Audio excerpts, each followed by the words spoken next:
The manosphere is a very trendy and trending sector of the internet. It started becoming popular a few years, I think around 2016, but right now it's at its peak. Maybe it could get more popular, but it's at its peak. The manosphere is exploding. And when you listen to these core manosphere channels, they talk about why it's important.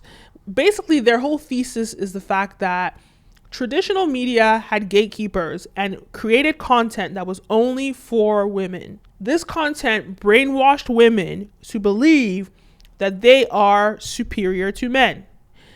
And quote unquote, as they say in the manosphere, we're taking our power back. So there are all these channels, YouTube channels, and TikToks and Instagrams, and their whole premise is about putting women down. And it's just toxic.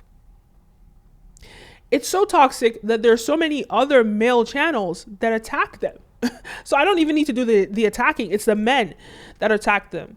And it's because, like, when you look at these things that they promote these patriarchal or white supremacist standards for patriarchy, especially the black ones that do it and don't understand the roots of, patriarchy, and the fact that even the white people that created patriarchy and, support patriarchal structures are not patriarchal in their homes.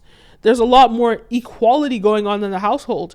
But these toxic, especially the toxic red pill channels, but just generally, they're always highlighting women's flaws. And I find it so terrible because I find it so unproductive because it's not women that are a problem. It's people. People are good and people are bad. It's not about whether you're a woman. It's not about whether you're a man or whether you're black or you're white or whatever.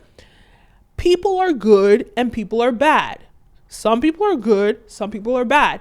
And so when you attack people because of their gender or their race for their wrongdoings, it's just not progressive. It's primitive thinking. It's primal. And I think that we really need to change that. And I think the manosphere would help by getting better leaders that actually want to see the world progress. Leaders that actually want to promote, leaders that are healed, that are seeking therapy and actually want to change the world for the better. But either way, I wanted to talk about this growing, and it's been developing since 2016, and it's just really, really huge right now, the manosphere. Super trendy sector of the internet, and they're taking their power back. Now they can create whatever content they want to create. And to be honest, I'm not gonna lie, I enjoy watching a few of their channels, even though I don't even agree with them.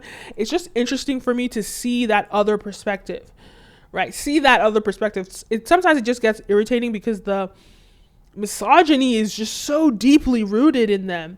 The sexism is so deeply rooted in them. They just struggle to get out of it. But either way, I think this sector of the internet is going to continue to grow. And I think that we are getting a lot of manosphere channels that are super progressive, I think about equality and think about it in a more mature perspective.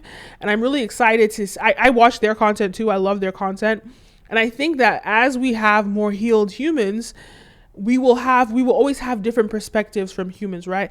But these guys are also changing the manosphere and making it more healthy by critiquing it and holding these men accountable.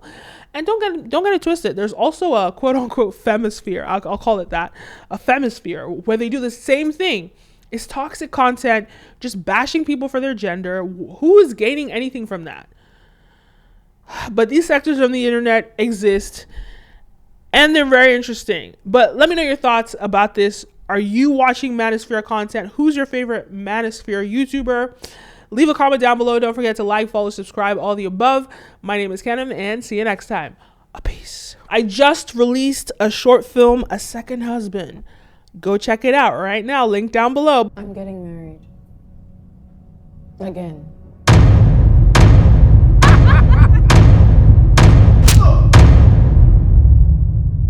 I made a Nollywood film, A Second Husband. It's about a woman with two husbands. This is my house. What happened to the promise about me having my own section and him having his own section? I mean, he was in my section. In the gym? So you don't want him to work out? Hmm? No, you want him to look like you.